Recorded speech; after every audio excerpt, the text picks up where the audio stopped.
over the years, I told him, why don't you record it?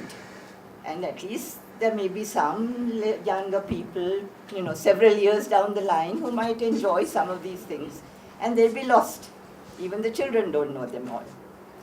So then he said, I said, why don't you record it? I can't sing to a machine. I sing because I like to sing.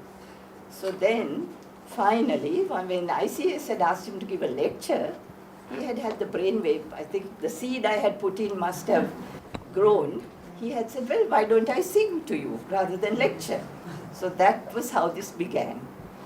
And I can't guarantee anything, even though I was responsible for this unusual event. And as you know, my Gananath is very unpredictable, whether it comes to his theories or his practice. So I can guarantee nothing, but without any further ado, I will give the mic to him and move away. Thank you again. I think I can tolerate most, but I'm not sure of what I call techno-immortality, you see. All these things to be recorded. Anyhow, I'm glad some of you have the temerity to listen to an 84-year-old man croaking his way through life, you see. So let me say something as to how this came about. In the first place, you see, when I came to ICS Kandy, Santa asked me, can you give a talk? He expected me something very, very profound. At that time, I was working on a 2-volume work on problems, not account of Sri Lankan history, but problematic areas, using my research work in Vellassa, Uva, Vittipot, Kadayimpot, all sorts of Bandarawaliyas, all sorts of things which have been neglected by orthodox scholarship. You see, I am putting those in. And then I thought, one part of at the time I was talking to ICS people, one of the problems I had was I was working on Saranankara, you see, the great prelate.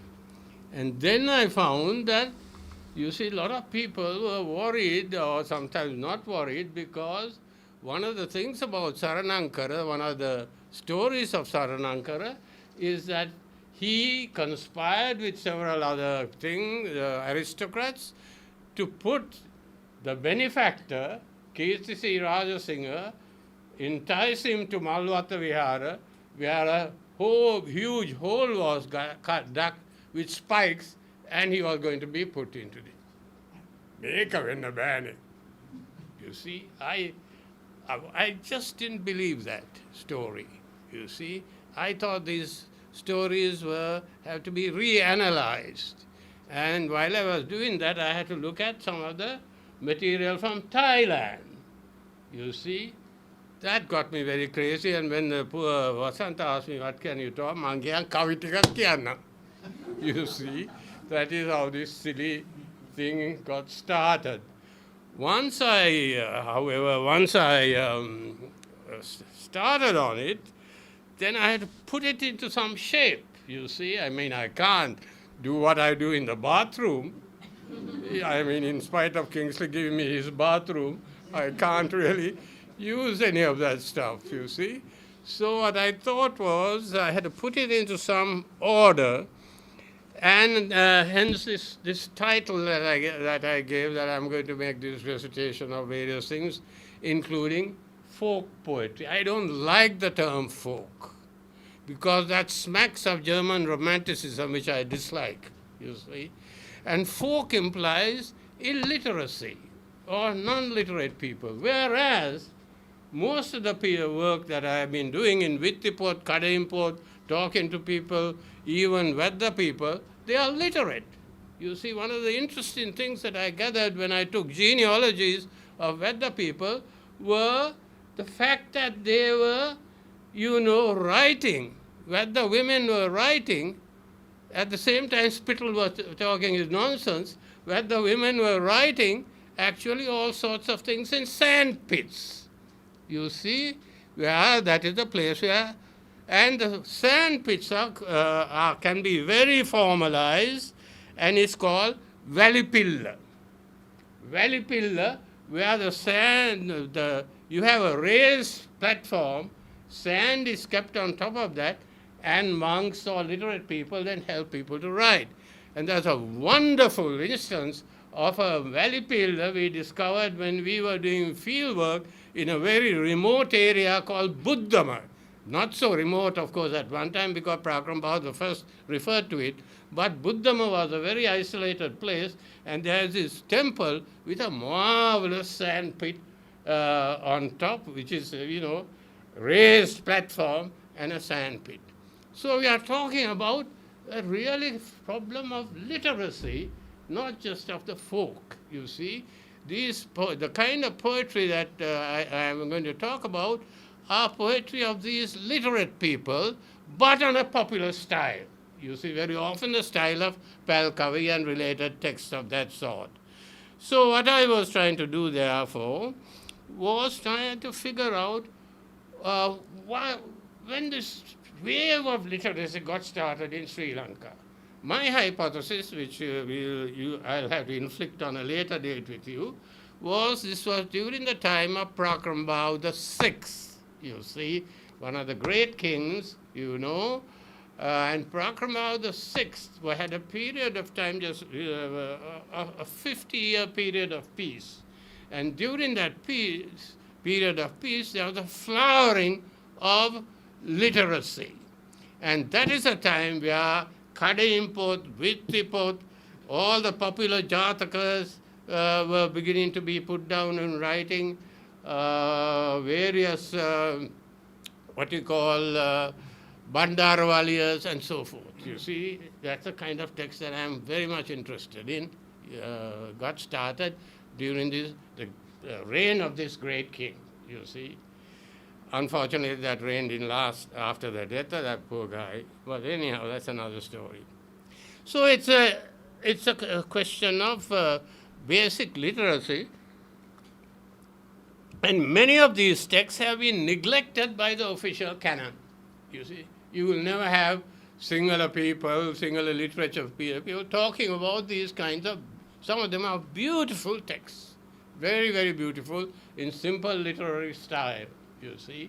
Whereas much of the effort is put on the formal texts that have been written by pundits and monks.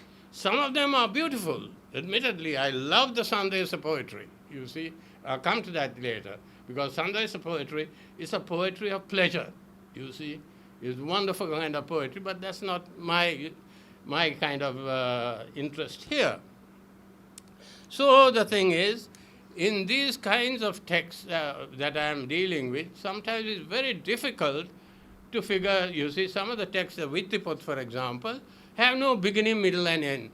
You see, people just shove in their Vitti in this place, in that place. So very, very difficult very important that we analyze it, but very difficult to analyze it. And one of the scholars who did this, took these popular texts seriously is Kotagama Vachisara, you see, in Saranankara Yugaya. Very important piece of work, you see. But Kotagama, unfortunately, wrote in the 50s and 60s. He had no understanding how to analyze these kinds of texts, you see. So anyhow, that is how much of this got started. And remember that in all of these Vittipot and so forth, as against Palkavi and Sivpada, you always have to start with worship of the Buddha. You cannot write any text with the Buddha, the Dharma, and the Sangha. And many of these Vittipot, many of these what I call Valipilla texts, you see, where you praise Ganadeyo. And that is what I am going to start my text also with, praising Ganadeyo. But like a good Buddhist, the thing to do is you have to sort of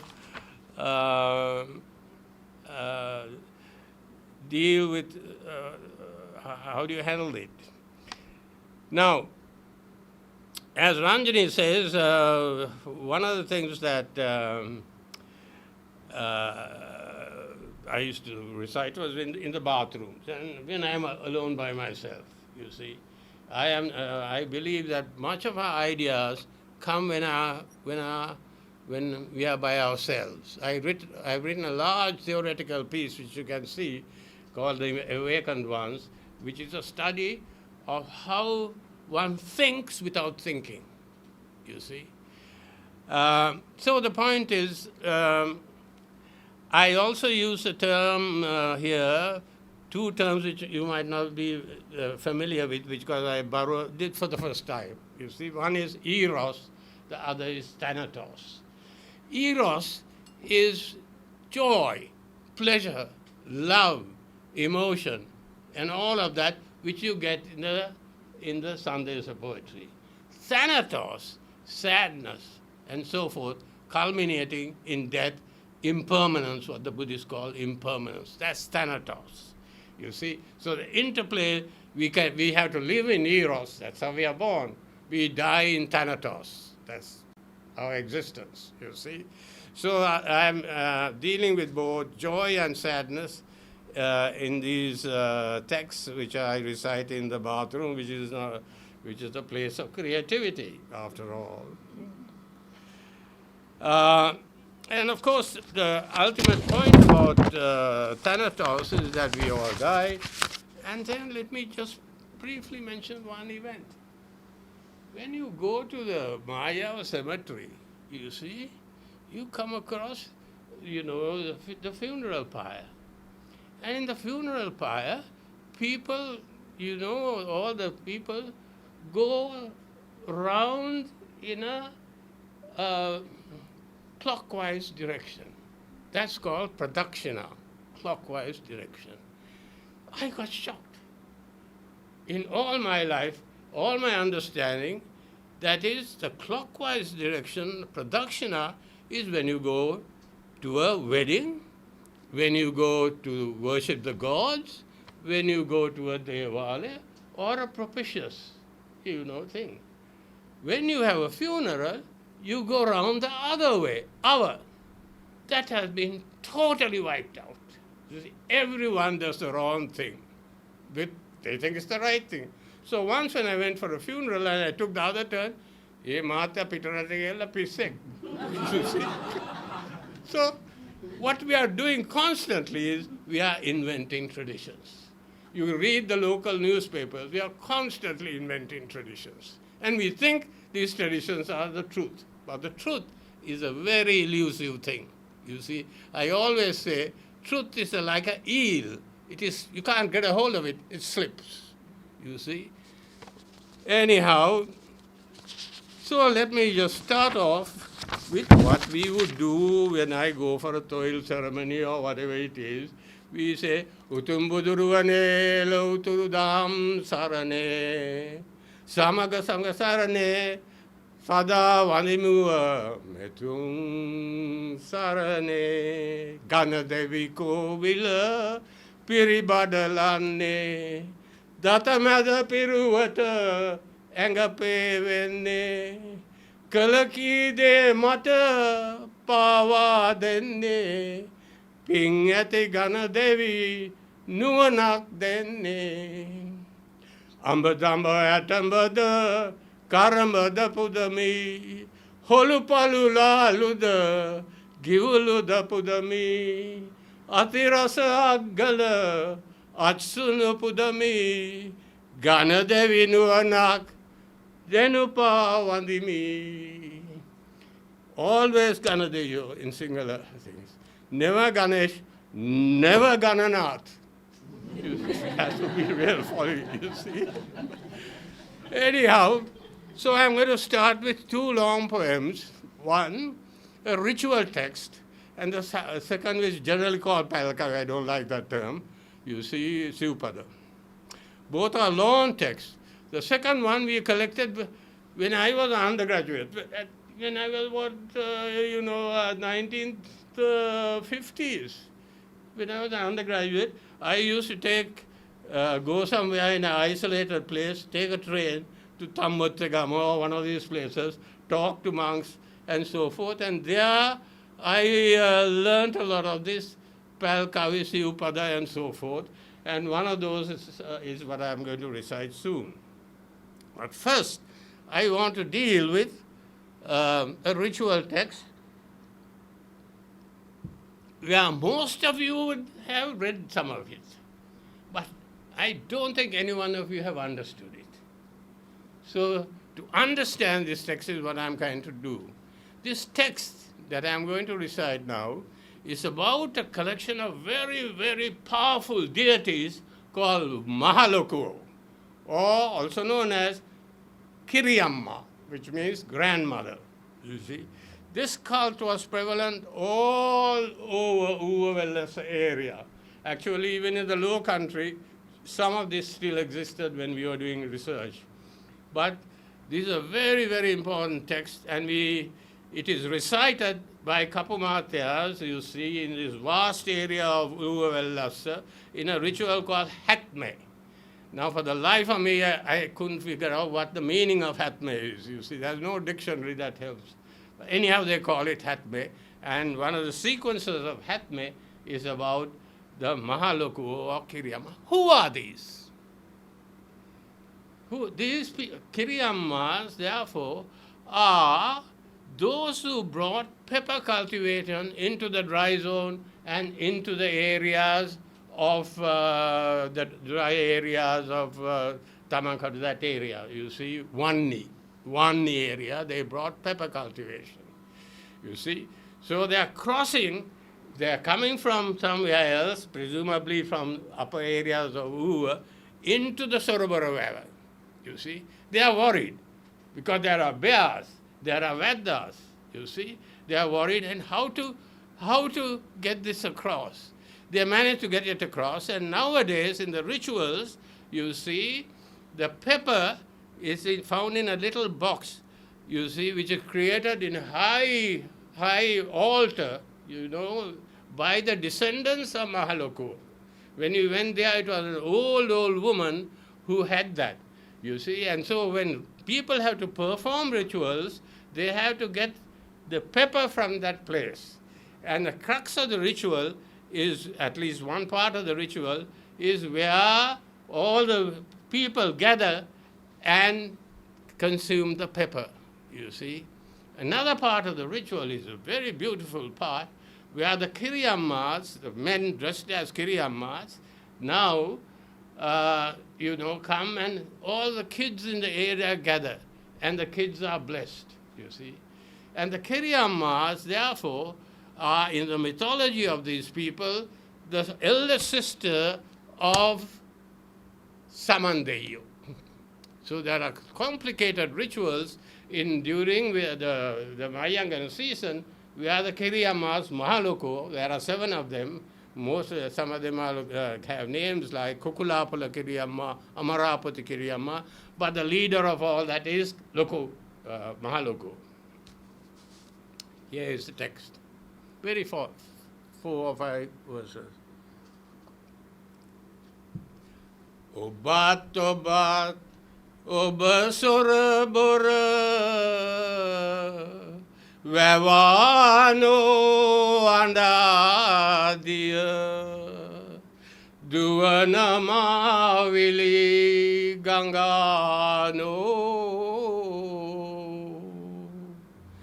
Diano Sinde, Obama Valley, Gangano Nilmal Bissau, Dia Kelina Vavano, Paluratai, Wania Ota, Ning Ohata, Golugena, Paniti Valley Hinno Angata,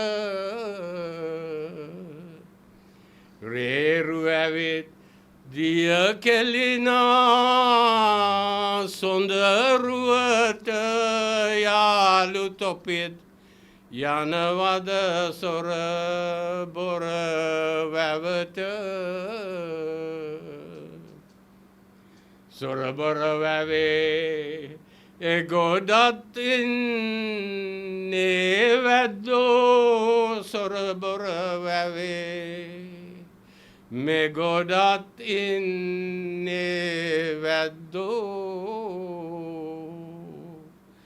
Soraboravave, Degodamain Nevado, Apatat Nelung. Malaulan de dedo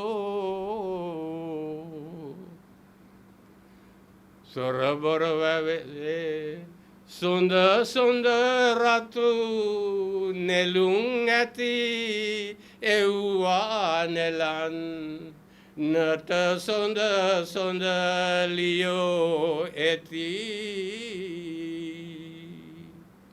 Sudu Karala, Ratu Karala, Uyadeti Oluhale, Batakanata Malunati.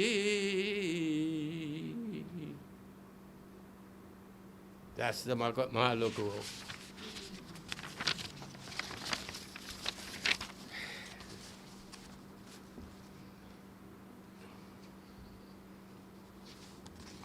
Now the next is really a straight soup other kind of style, which I picked up when I was in the 50s doing loafing in the wilds, and at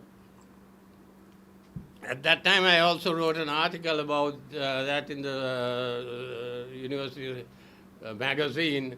I have lost a copy of the magazine, you see.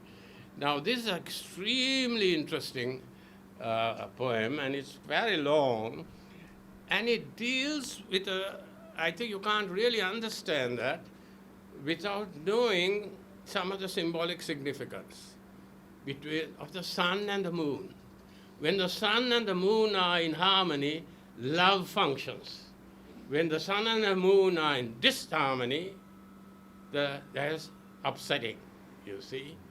And so is it with the Bambara and the Mala, you see. When it's a similar kind of harmony and disharmony. I think I am using this to free associate a little bit, you see, because just to give you some context, and that is the sun and the moon. The symbols of sun and the moon were very, very important. And you see, the Irahanda Kodia, Irahanda Mahakodia, was the flag of the Hatara Korale. Similarly, the Singha was the Mahakodia of the Hat Korale. There were then also, for example, Udunuwara. Udunuwara had the Kindura, the mythical bird Kindura, which I am going to take up at some point. A beautiful, beautiful text, you see. Kindura as a thing, and a lot of pictures of the Kindura, mythical bird Kindura, you see. And then there were, for example, Nuwara Kalavya is the Gajasingha, you see, combination of Gajasingha. So the Vedas, aristocratic Vedas, whom I have known through my Vittipot, never having met them, Vittipot, you have a very powerful Vedas who calls them Kakunave Gajasingha Veda, or Singhavalli Veda. You see, very, very powerful Veda names, you see, of aristocratic Vedas. Anyhow, what is so striking about is that we had, you see, Sri Lankans had beautiful flags, you know, and each district, each Korale has its own flag. Sometimes individual Disaves had their own flags. Sometimes sections of the army had their own flag. So one of the questions that arise is, what happened to our flags? You see? You know, one of the interesting things is that though we had so many flags, we never had a national flag. Sri Lanka was a nation, it was not a nation state.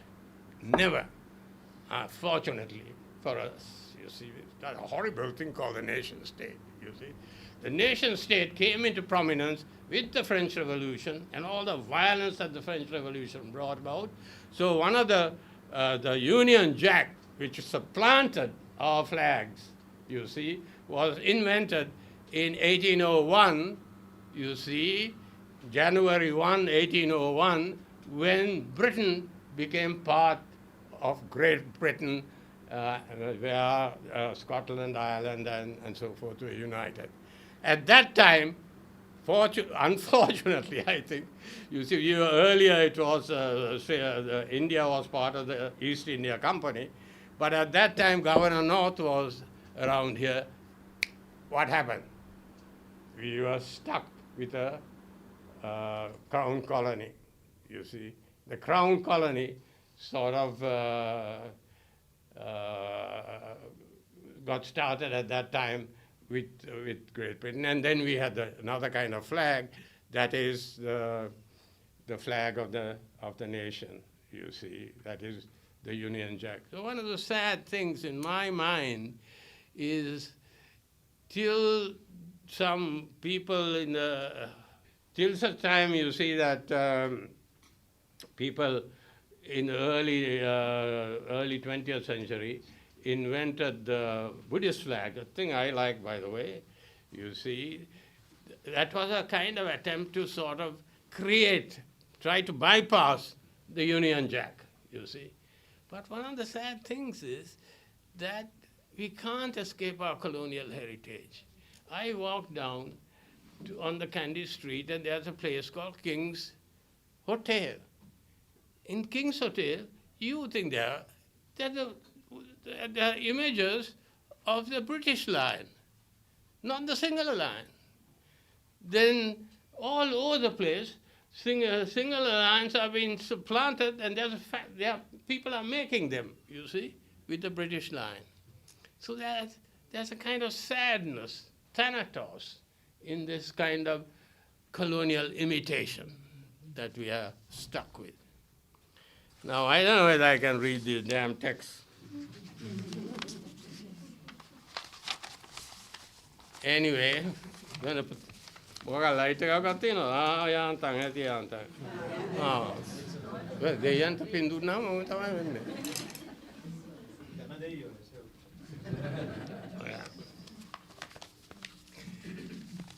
So the poem that I'm going to recite is about the union of the sun and the moon and the disjunction.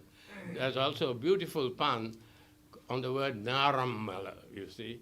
The story is about two people going during the period of the Karata Yuga, you see, on the cards, and one of them, both are friends, and one of them have fallen in love with a woman this guy loves. And I have missed one verse, so there's nothing I can do about it. So let me, I can't have it.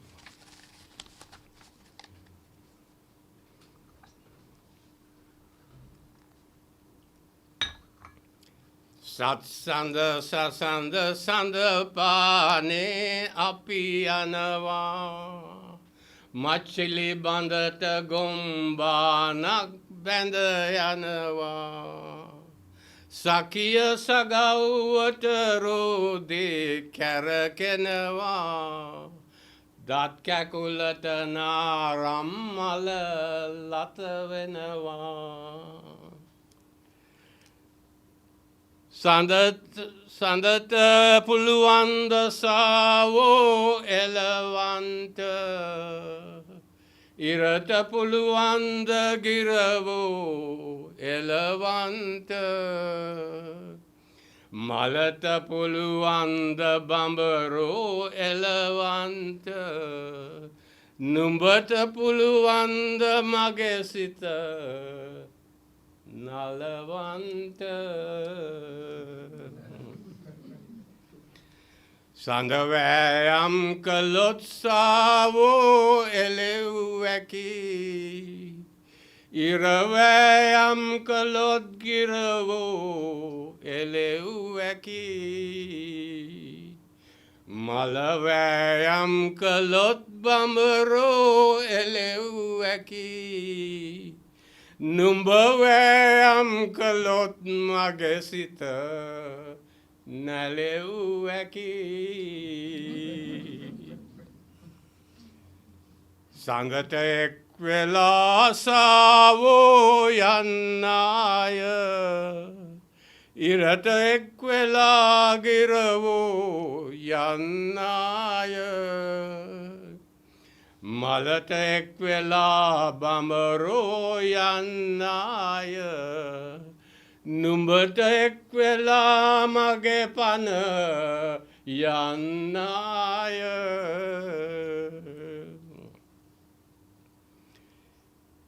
සඳ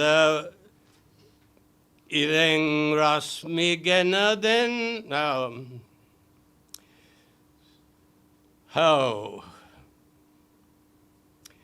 සඳ වෑයම් කළොත් සාවෝ එලෙව් ඇකි ඉර වෑයම් කළොත් ගිරවෝ එලෙව් ඇකි මල වෑයම් කළොත් බඹරෝ එලෙව් ඇකි නුඹ වෑයම් කළොත් මගේ සිත නැලෙව් ඇකි සඳටත් හොරෙන් සඳ මුදුනින් සාවෝ ගියා ඉරටත් උඩින් ඉර මුදුනින් බඹරු ගියා ගිරව් ගියා මලටත් හොරෙන් මල මුදුනින් බඹරු ගියා මටත් හොරෙන් රං එතනා දීග ගියා ඉරෙන් රශ්මි ගෙන දෙන්නන් දිලිසෙන්න සඳෙන් රුවන් ගෙන දෙන්නන් ගහන්න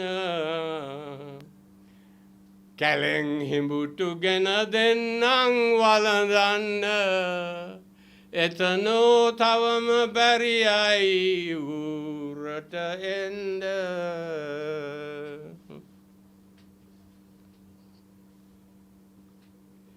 අහසේ තියෙන රන්තරු නැති වී යනවා මුහුණේ තියෙන ගෝමරසේ දී යනවා යොදුනක් ගැඹුරු විල්දිය වියලී යනවා තිර නැති කලක් දුක් සසරේ කැරකෙනවා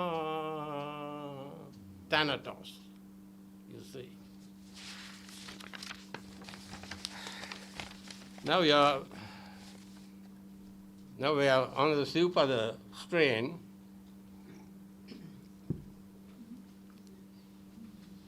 And I'm going to recite eros. Eros are not just erotic poetry. Of course, I'll recite some of those. I love erotic poetry. But also pleasure, dance, recitals, you see. Life-giving instincts, as Freud called them. Life-giving instincts, as Thanatos, the death instincts, you see. Here are the songs. Alavadana bandara manike numbata Mala potak dennang hadala karata Kola nativa kal hariyot ape gamata Rala mamai bandara manike numbata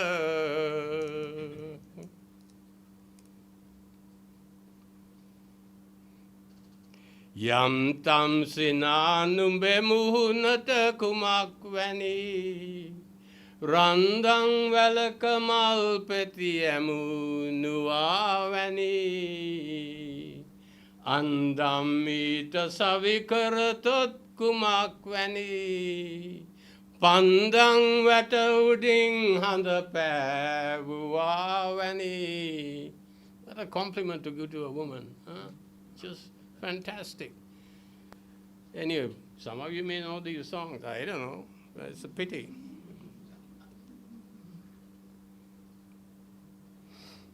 And then there's a song which is really, when it was first, I saw it in one of these information department journals, and a lot of people resented that because they thought it was about caste. But I mean, it's beautiful. What the hell does it matter, you see? And unfortunately, I remember only part of it. But what I point, it is about the Ridinanda. It's a pun on Riddhi, which is ready. Riddhi, the bangle she wears, you see. And the fact that, you see, she's like a goddess, you see, because she's banging away on the cloth. Ridinande numbe dasa ata dili senava Bandi konde ranagiravek pani bonava Nisininde lowa hamatama mana denava Ridinande mura arunama mama enava Riddhi ran riddhi dasa ata riddhi ma Riddhi valalu dasa ata nada didi ma. Now, of course, you can say, well, she's just beautiful, you see. She's a goddess, you see, because dasa ata, you see, like a goddess. But that reminded me how before all these caste problems, emerged, we always call the Ridinanda, Nanda, you see. Hene Mama. I remember when I was a child, you see, the old man was called Ado. My father used to call him Adoaya, you see. Adoaya. We used to call him Mama, Adoaya. Adoaya carried a huge bundle. And sometimes kids come and, mothers want to scare the kids, say, Adoya ganiyai. Adoya ganiyai. Goni-Billa syndrome, you see. The Goni-Billa, you are not surprised how deep entrenched is the Goni-Billa syndrome, you see. Adoya ganiyai. Then it struck me, who is Ado? What the hell is the meaning of Ado? I then realized, while I was working on this actually, Ado comes from Adonis, very common name. How come these Greek names? Adonis, Elaris, Osiris, Osiris? My God, a whole lot of names. I don't know where the hell they came from. You see, someone with better knowledge of this kind of thing should be working on names. Names also bring us to something else. I pointed out this thing about Manike. Manike, you see, and the next kavi is what my friend Victor Turner calls kind of social drama, you see. Not just a song, it's a drama, and people in the culture would know the implications of it. Here it is. Manike avit adatisse near pita Madadinga kisunai neri karellata Kamavela mating unuvereddata Maniketing yanawa ko walawata. Social drama. There's a beautiful drama there. It's just wonderful humor also in it, this Manike coming, And then another one of that same sort, I like this one. Adra gamang yanawa bodra gamue Rubra metapavitra damahabamu mewe. I missed it. Adra gamang yanawa bodra gamue Rubra vitapavitra damahabamu mewe. Gomara numbe danawa no sitting awe Yodara pirimi eki umbageda ring yawe. You see, social drama. But once again, it brings us again to meanings of words. Bandaramaniki. We all think this is a real typical Kandyan thing, you see. Bandas and Bandaramanikes and so forth. But in my long research, you see, very rarely before the period of the Nayakas, the term Manike never came. And so the question, Banda comes from Bandara, you see, it's a shortened form of Bandara. So that's another fascinating thing, is how these names come about, you see, and change, you see. The first time I came across this name, Manike, it might have been there before, not in the one of the Kada import, that is Matale Kada importer in the time of Godapala Rajuru, that is Raja Singh II's brother, Godapala Rajuru, you see.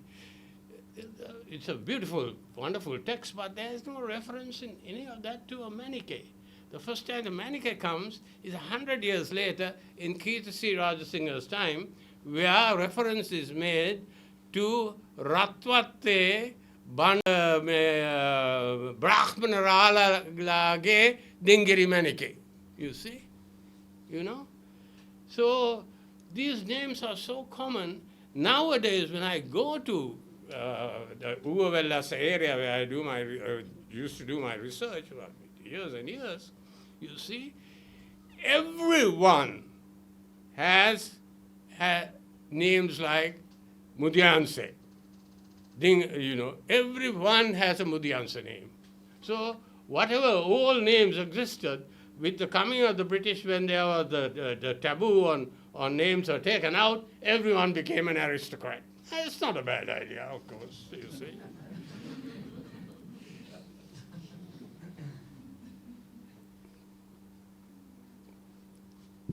Now with this sort of kind of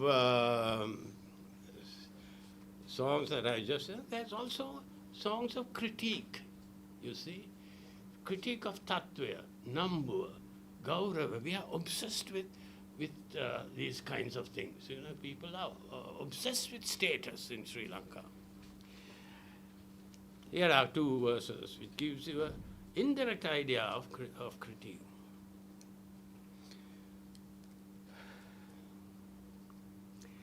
Pateranganga Bodha yana kokunne Rata batata unkotanada laginne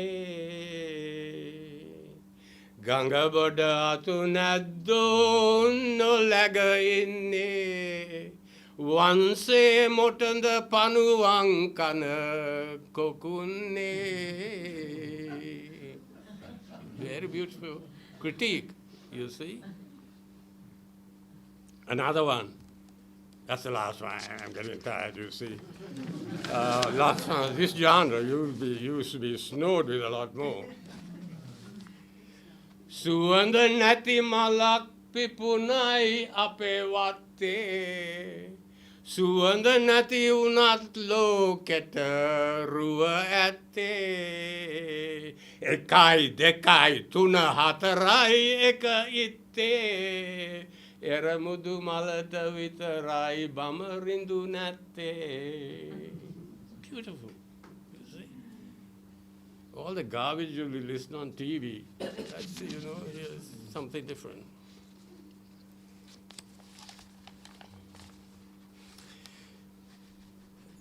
Now we must switch to sadness. From Eros, the slight change with this, the last two poems, you get the kind of sadness, and now we are into sadness. Taksalava sanda mudune tiena, duksalava sitayata kara kavena. Malvelava bambarinduro nata enna, Makpunada mata adanidi noenna.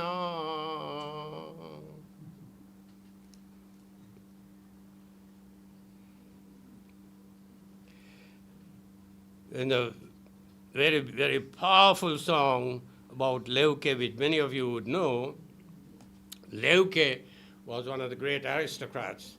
Leuke was also, at one time, the Disawa of the four Corrales.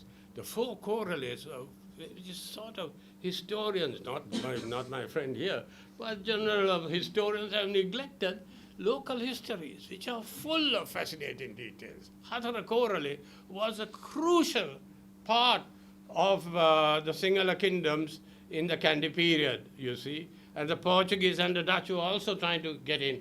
And Leuke was one of the powerful figures in that. And also we want to realize that in the early Korte period, for example, women from that area called Kiravalla were the kings of Korte sought their wives on the women of Kiravalla, which is in the Hatara Korale, you see. All that's been neglected. Till Obeyesekere is working on it, Joker, don't worry, you see. Anyhow, also we have to recognize something very interesting, that one of our great kings, the founder of the Kandyan dynasty, you see, that's a genuine founder, with Vimalanamba Surya. The first was called Kunappu Bandara. He came from the four Corrales. Fortunately, we can track him down. He lived in a village called Peradeni Nuara, with many of our historical asses think it is in Peradeniya where the university is located, you see. Peradeniya is a different place. It is in the Hadara Korale, you see, and you can document it if you read H.C.P. Bell, who has really pointed that out very clearly. So one of the great founders of the Kota kingdom came from the Hadara Korale, you see. So these places and some really powerful figures like Kiravelle Ralahami, who was a friend of Maya Dunne, you see. Very important figures. They have disappeared from Orthodox histories. So Leuke was one of those, and after Leuke, one of the leaders of the resistance, you know, Kirti Raj Singh, like the Nayakas had a bad press, you see, because largely due to the Dutch. The Dutch had a nasty, nasty press on the Nayakas, and the idiot Sinhalese also took it over, you see. But the point about this is, Kirti Rajasinghe, you see, he would lead the resistance against the Dutch domination from 1860 onwards, 1862 onwards, you see, and the leader of that resistance was one called Dumbara Ralahami and Gallegoda, who was the first Nilame. Gallegoda was a brilliant strategist working for Kirti Rajasinghe. And he nearly brought the Dutch down, but it didn't work, of course. You see, they didn't have enough gunpowder. Anyway, one of the most beautiful poems of Thanatos, sadness, is on Leuke.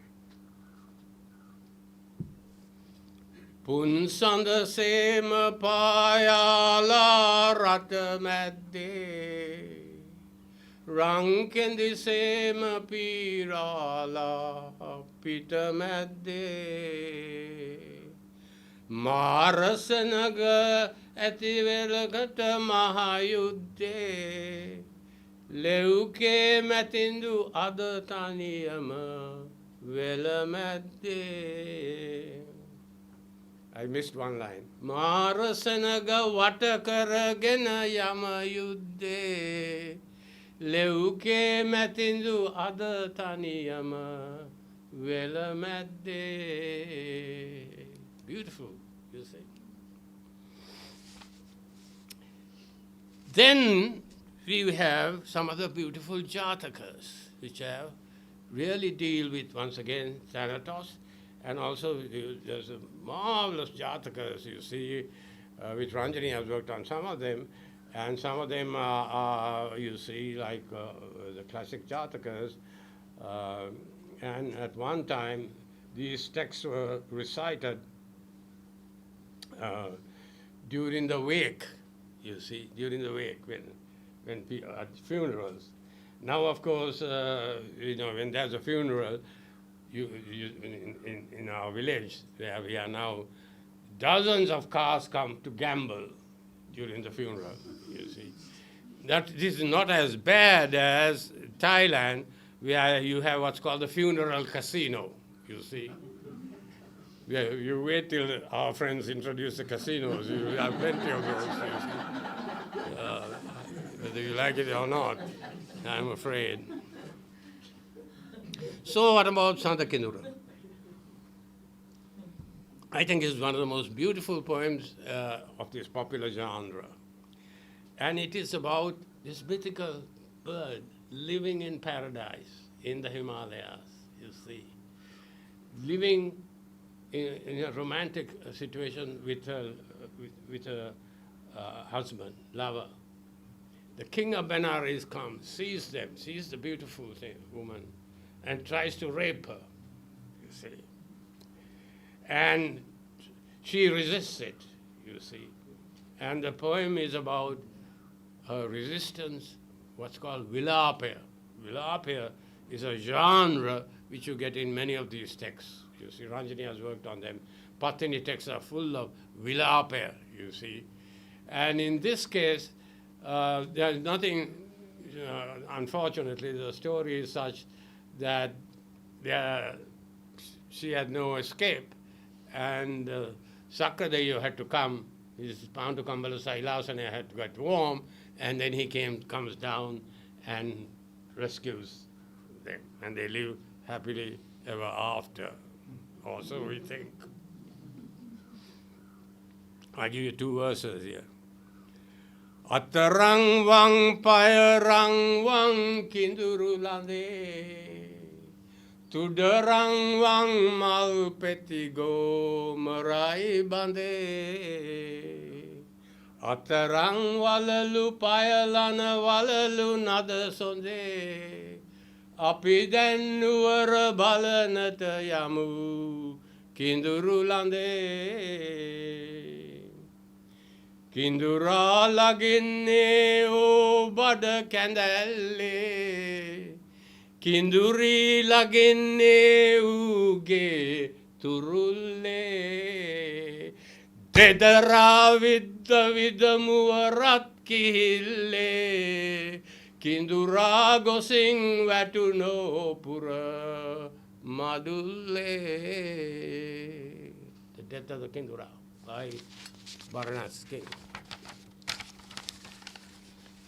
So we are now moving into Thanatos. We are moved into Thanatos.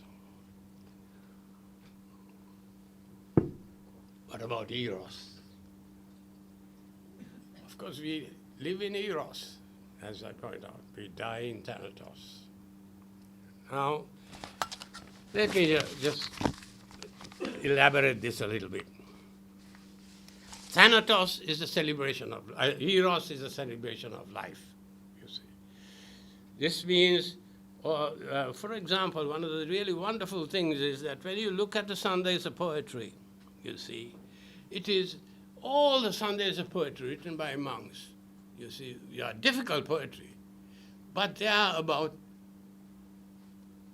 Eros, in the sense we have defined it, life instincts. So the Sundays of poetry has virtually every one of them, from the start of the Mayura Sandesa onwards to Salalini Sandesa, except the last few Sandesas were really rotten, written blaming Sri Vikram Rajasinghe for things he never did. You see, outside of those, all the major Sandesas are really very beautiful, and almost all of them are about Eros. And every one of them is about dancing women, women dancers who are influenced by Bharata, the mythic founder of Indian dance. Every single one has fabulous descriptions of dancing women, you see. And of course, as you know, they were all bare-breasted, you see. And also along with that, you have what many of the Sunday poetry does. You see, that is to bring life. That is, they are asking the gods to produce progeny for certain kings, like Parakram Bahudur, 5th, 6th, you see, and invoking some of the gods, namely, especially the god here is Vibhishana, you see, and most of these poems are about Vishnu in his major shrine in the south at Devundara, you see, that major shrine, you see, for Vishnu. All the singing, dancing, and so forth. And of course, as you probably know, Ibn Battuta has a fabulous description of that shrine. So, these are about love, sport, you know, and people gathering together, again, you know, celebrating, you know, carnival, not strictly carnival in the European sense, but people getting together. And some of them deal with some of the other songs that we are going to recite is what's called Kallelia.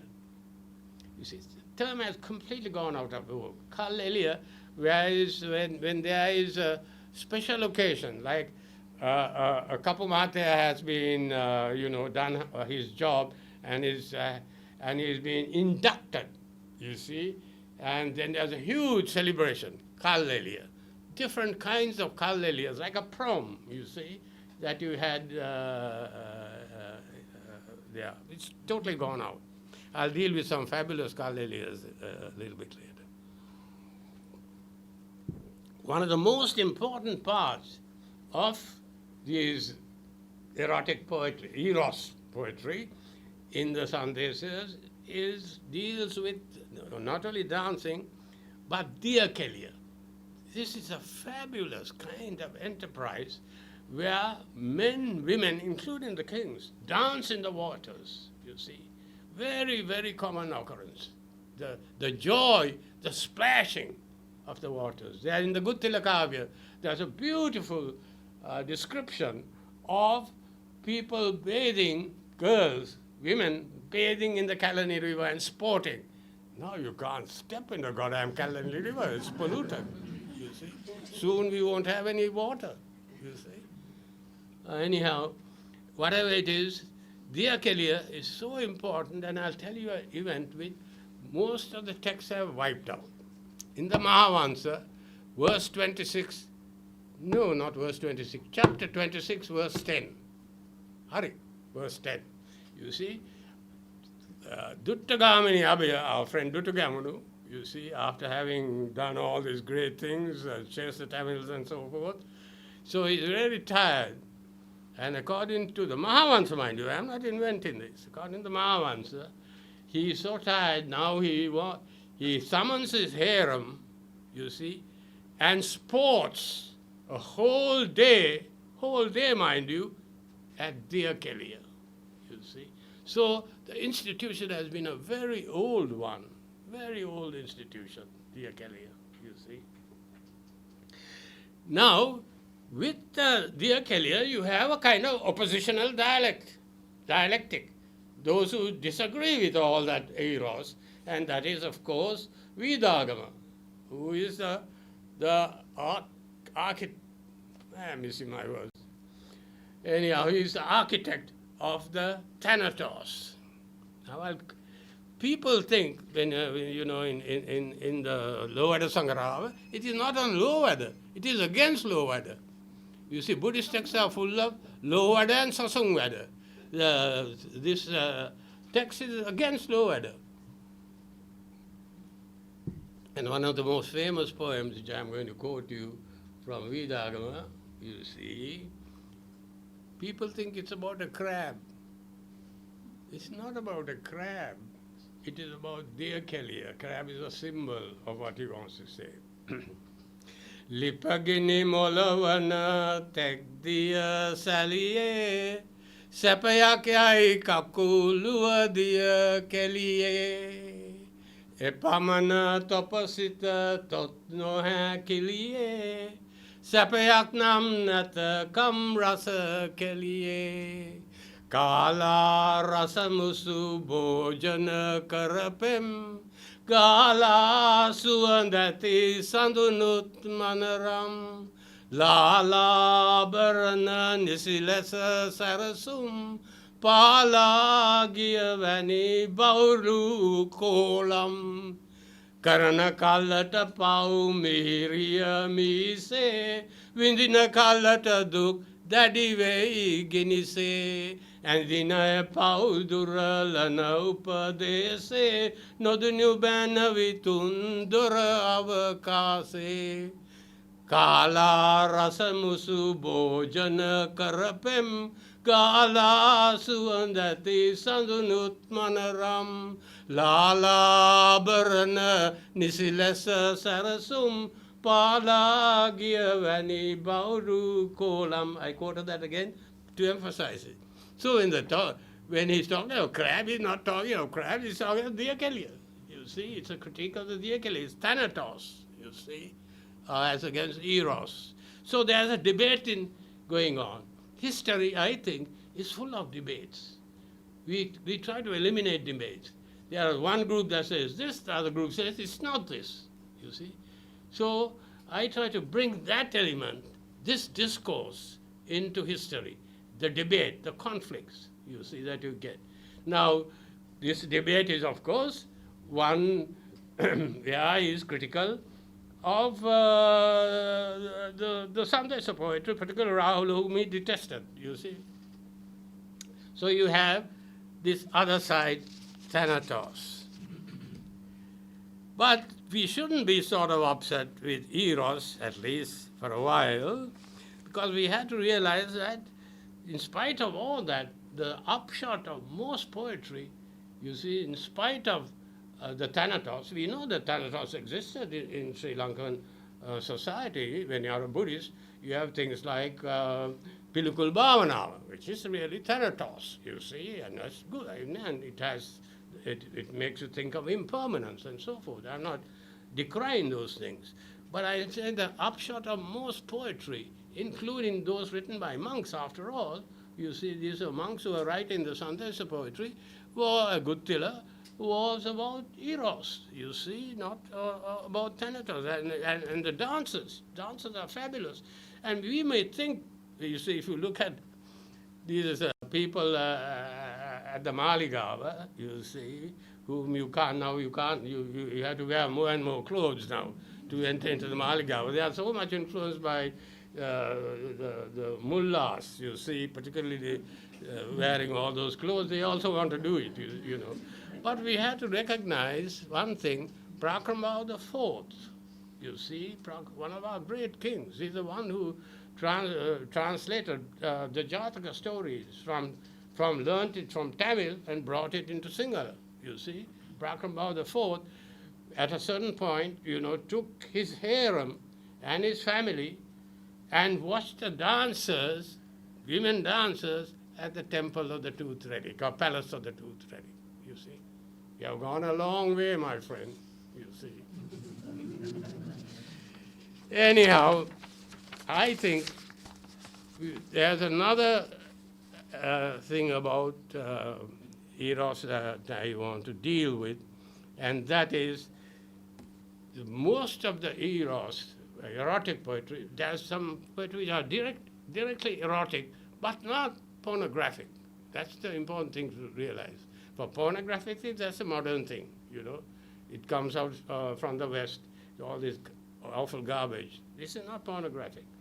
So I want to refer you to one of the great erotic poems, which is called Srungalankarya, in praise of eroticism, you see. Srungalankarya was written for Narendra Singh the first, the last of the so-called Kandyan kings. You are not Sinhala king. You are not a Sinhala king, you see, in that sense. Biologically, he wasn't. His mother was Nayaka, his grandmother was Nayaka, and so forth. So biologically impossible. He wasn't Sinhala, you see. Anyhow, he was, in my view, I'm trying to, in my current work, trying to rescue him because he's unfairly criticized as Sellam Rajuru. The poor guy doesn't deserve that, you see. The negative connotations of Sellam, you see. What he did was, he did a lot for the Sasana, you see. And the Mahavansa describes what he did. But he also moved his capital from Kandy into a magnificent palace in Kundasali. Now, Kundasali is by the waters where Diyakeliya, sporting, music, Kavikara all those things are. So Sellam is not about the narrow sense of, king who had nothing else to do but playing around with women. It is about music, dance, and so forth. Eros in the good sense of the term. So now, this thing, Sungalankare, unfortunately, you see the text we have a translation. I've got a translation by Uday Madhagama, who has translated that. It has both Tamil and Sanskrit verses, but I found it, I corrected some of Uday's stuff, but one of the problems we had is, you see, it is based on a certain style of singing called Sindhu. And the Sindhu, I am hoping that someday we will be able to put that into classical Sindhu verses. I mean, at this point, neither I nor anyone else can do it. Sedara monk, who is a sort of musicologist, traditional musicologist, is a good description of how this was sung, actually sung. Now, the thing about Sellam, which we don't understand, is that Sellam is a vastly vast word. You see, a lot of meanings, including Kavikara Madhva. This poor guy built his temple there for Sellam, in the broad sense of the term, because you cannot have in the Maligawa a large temple. Not allowed. Look at Prakrambahu, the first temple. Tiny little hole in the wall. Temple. It's a palace. Palace, yeah. Palace, never called temple, by the way. This is Mandira, palace of the tooth relic, you see. Never temple. Because, so, he moved his capital because he wants to do this Sellam stuff, you see. And one of the sad events is this temple, this wonderful palace, which have descriptions of it, was leveled by the British in 1803 or thereabout. Just completely smashed, along with Alutnuara, that is Mayangan Alutnuara, and the temples there were completely smashed, and they became what H.W. called ruined cities, you see. H.W. Cave, I'm sorry. He would know all that, you see. Anyhow, Sellam is a lot more, and our Toil Kavi is full of Sellam. And I'll give you a couple of verses of Sellam, which gives you the meaning of Sellam from the Gammadwa rituals that we have said about Devata Bandara or Dadimunda, the god of Alutnuara, who is also called Upulwan. Paranitana Eltia is here when you hear that there are other people, other gods who are called Upulwan, you see. But here it is.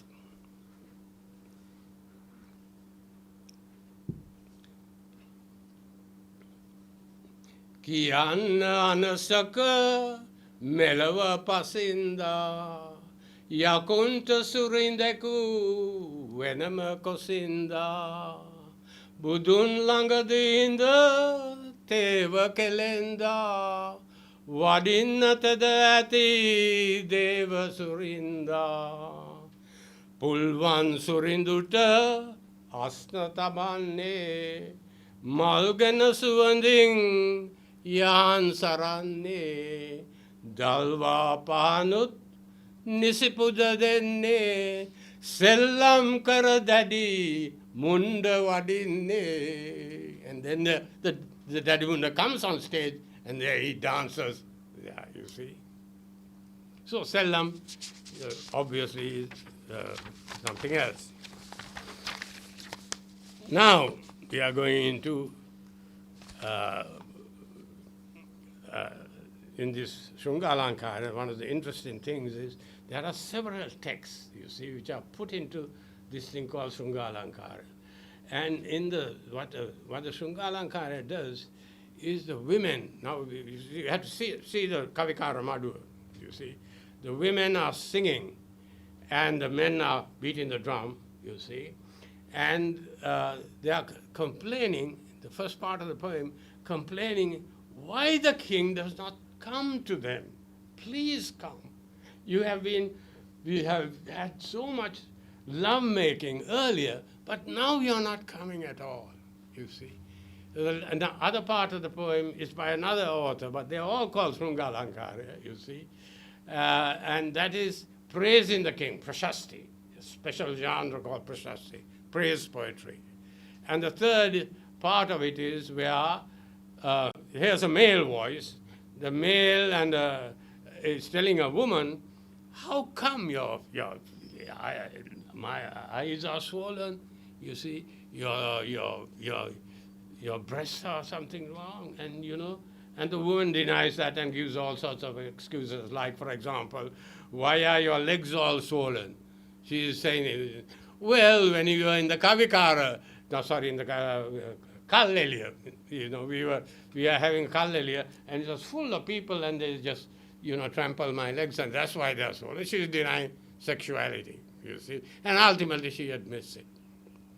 But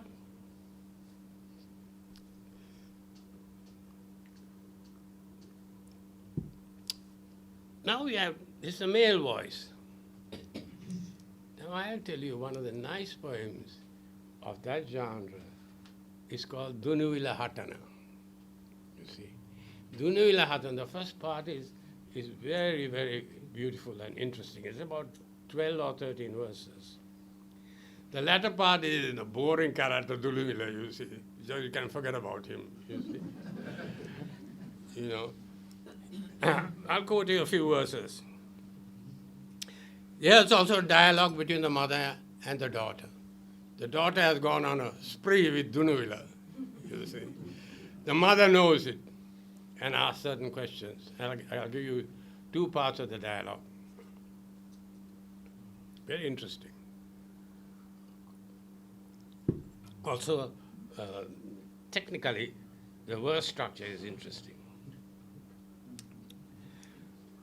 Balakale sita malanga tanila dang venama basagena situat karala sonda da kiyana bas ekateka gotala tige lamade mokada gedi nagune talila.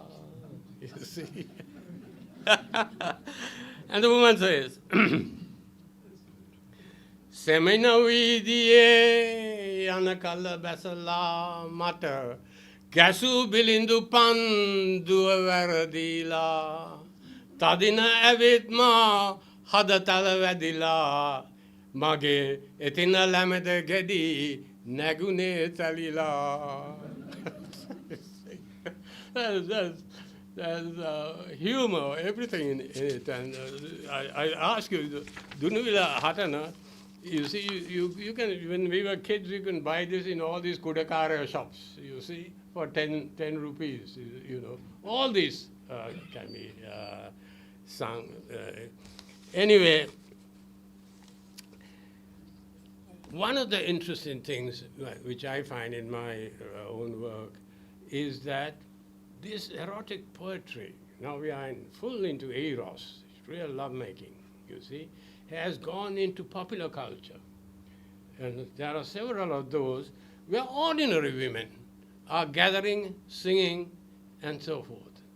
And one of these songs is very well known because it's done now, but not in the way it was originally done, is, what's it called? It's Kalagedi Malawa, you see, where you bounce the Kalagedi. Now it is done in Peraras and all that, and young women do it, but that's missing the point. What the Kalagedi Malawa, there are 80 verses in the Kalagedi, beautiful poetry, you see, 80 verses in the Kalagedi Malawa. And it deals with Kallelia. The women are coming out for the first time, you see, after they have attained puberty. you see. After the puberty ceremony, where they are now released, their sexuality has been released, you see. And they are singing songs, and the men are beating the drum, and it is a kind of enticement for the men to come there and listen to them and choose their mates, you see. It is a beautiful example, and if you have any time you want to spend, now you can buy it, I suppose, for about 80 rupees, but beautiful songs, which Kalagani Mahala. I'll just give you a couple.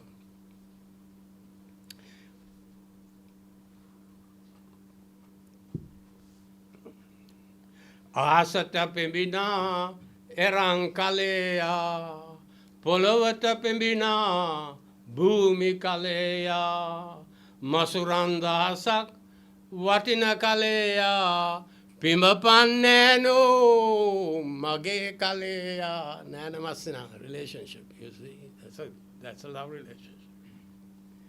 Nila warala gava samal valina, Dularu ati wata kutanda sondina, ala wadana piri kumbulaka watina, balaliyo nava santana potina.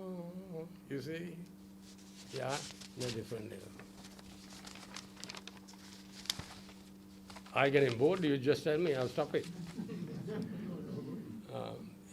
Now I bring you the other side of the coin. The other side of the coin is the women who have been seduced and now resented. And we are doing another genre of poetry which are based on Vaskavi, curse poetry, Deskavi, you see, Vilapa, revenge, Pali, all that comes in, you see. And I'll give you very nice, I can quote only a few of those lines here.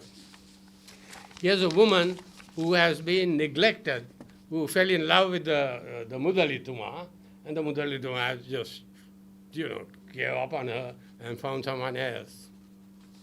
Here it is.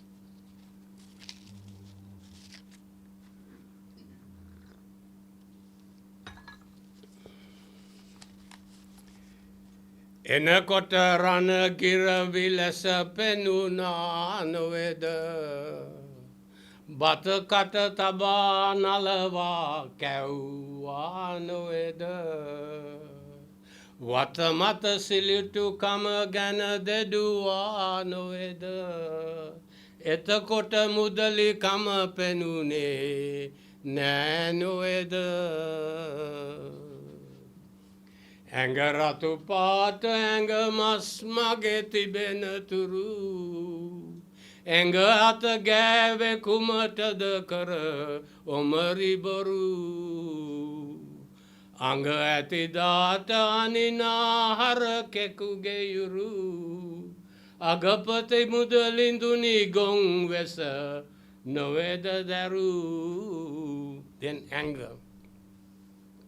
Matakalawine kastane aniyang. Atavela wale madio hisa lagiyang. Katamala kapa hituana ula aniyang.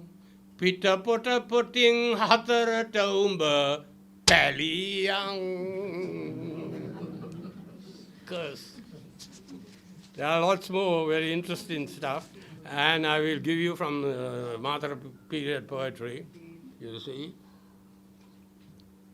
I'll start with a woman who is living in a nice place, and her mother wants to send her to Kirama. Now Kirama has water supply, all of that you see down south. And at that time, this is early, late 19th century or early 20th. Woman is protesting. This is a kind of, before I get to the main point. Amme amme mata kiramata yanta bahe. Kirang vele tada uwe inta bahe.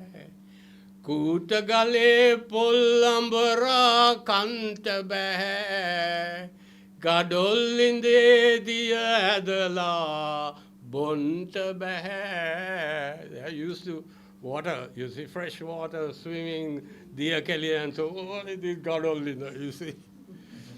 The next one is a really was based on Vaskavi.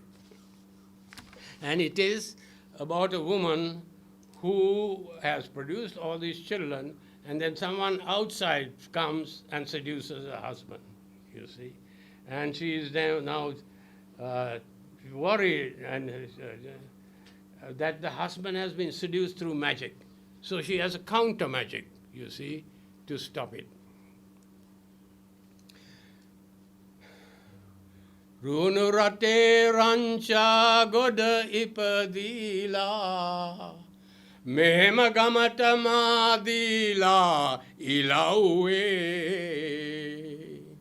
kahata potuka kata hama yannaye samadeviyane mage vahe rako rako,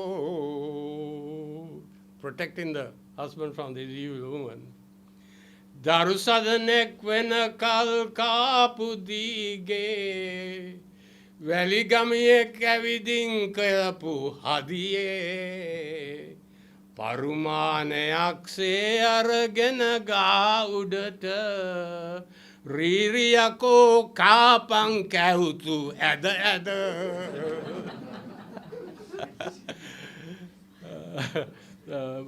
top of the mast, you know, after he had to go very on the top of the masthead and kapang kahutu ada, you know.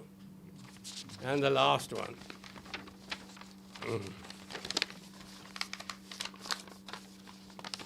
I have a collection of funny ones, but I have no time for all that, so this is the last.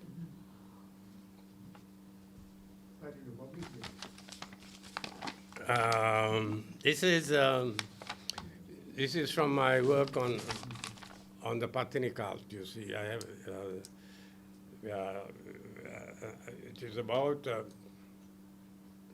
story of Patini, Kandy Amman, which comes from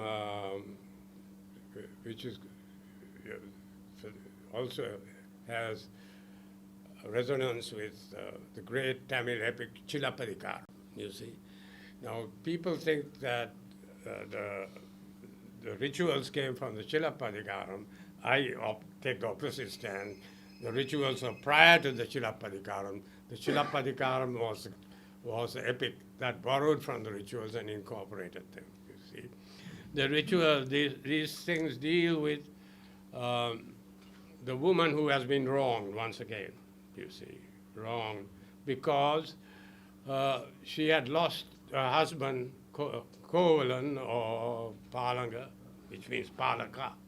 Palanga has fallen in love with a courtesan, Madhavi, you see. And all these texts are found in what is called Pantis Kolmura, 35 songbook, massive text edited now by, some time ago actually, by Heva Vasam, you see. Man, huge text, all written down now, you see. This Pantis Kolmura, one of the deals with the fact that the woman has been wronged, and in order to recover her fortune, she gives her anklet, the golden anklet. It's the main symbol that is used in the toil. You can still see a few of these rituals, by the way, down south, where the Salama Santhi, where you shake the anklet and bless people. It's still done. And in this, the husband goes to sell the anklet, and a goldsmith, you know, then says the anklet belongs to him, and the king believes it and executes Palaka, Palanga, Kovalan, how you want to call it, you see. Then the goddess, the Patini, then just goes in search of her husband from place to place and ultimately finds him. And there's a resurrection myth which asks her, 16 or 17 verses asking the husband to arise, and then there's cursing and all that. Meanwhile, part of the Panthi Skolmura has a thing called the Madhavi Katha, the story of Madhavi. In the rituals that I have seen, they don't enact it. But this one, the story where she goes in search of the husband, is called Marai Patima, death and resurrection. That, at one time, I saw the last of those rituals about 30 years ago, no longer performed, is enacted in a ritual drama. The whole drama is enacted, you see. And one of the things is that in many of these, Mahadevi gets a bad press till you come to the Kota period. In the Kota period, there's a beautiful text called Vayanti Malaya, you see. It is sung with dancers, you see, praising Mahadevi. You see, beautiful swinging music, you see, called Vayanti Malaya. So again, almost totally forgotten. Now, here is her complaint. When she's going from place to place, search for the husband, and I just give you a few verses.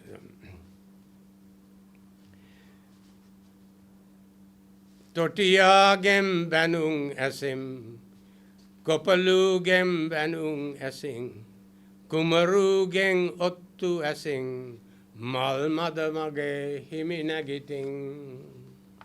Gataganarang esamine, ayyo hada paleyane, malmadamage suamine, sapanidido adametane. Iridalak sanataiting, berida mama amirating, Dukwindala amirating, irida himi sandanagiting. Irida is the sunrise, you see, the sun is going up, it wants to rise. Magerang oberang kanda melavenne, magesene hasa vadivenne, gugurahita unuenne, himisanda numbe Paligane. So he goes, rings the bell of justice, confronts the king, you see, and the king insults her, you see, the worst kind of insult. Salamba soruge ambu mokadakiyane, tane kada tita kavamikiyane, indul tane mata mokadati benne, tane kada rang tatiya gasane. That's a famous event, both in the Silapadikaram and in the folk hymns. She tears her breast and the city is engulfed in flames, you see. And those who are spared are the good, those who are punished and burnt and so forth are the bad guys. But one asks the question, what about the bad guys? Didn't they have children? You see, they have, so there are hidden things. This thing about the revenge of the goddess is found all over in Indian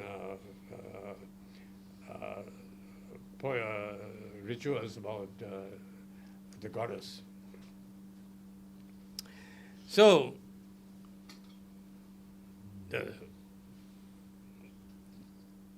with the insult of the queen, the city is in fire, and the people then get together, and they have this wonderful, wonderful thing which is found in many, many rituals, Kiritirima, you see. Kiritirima, you see, to placate the goddess, Kiritirima. And the conclusion. Evane Deviyo Ekvu Mahima Pavane Malvasi Vasu Mahima Mihikata Deski Vaturaksema Madura Puragini Niuema. Thanks.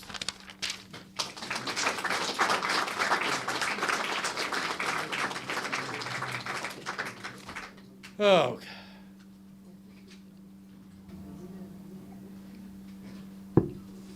So, this Kiritirima, there was no way I could ask them the Kirite then